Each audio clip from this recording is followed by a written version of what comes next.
Qyteti Kukësit tashmë është shtëpia e re e monumentit të njohur Shqiponia që për shumë vite priste udhëtarët në hyrje të Tiranës.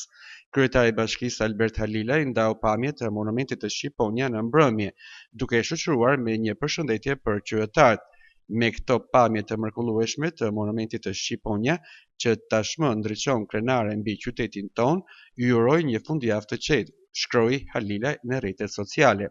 Vepra një dhuratë nga biznesmeni dhe filantropi Lazim Destani është derdhur në qelik të rënd dhe arrin një lartësi prej 10 metrash. Ajo përfaqëson një nga simbolet më të njohura të 100 vjetorit të pavarësisë së Shqipërisë, një figurë monumentale që mishëron bashkimin dhe krenarin kombëtare. Pas udhëtimit nga kryeqyteti drejt të verilindjes, Shqiponia ka gjetur tashmë shtëpinë e vet të re në Kukës, qytet që vet ka qenë simboli qendresës dhe mikpritjes shqiptare gjatë luftës në Kosovë. Këtu në zemër të maleve, simboli kombëtar ngrihet sërish si kujtesë e vazhdueshme e shpirtit të bashkuar të shqiptarëve, shkruajnë dhe të tjera kryebashkiaku Halilaj.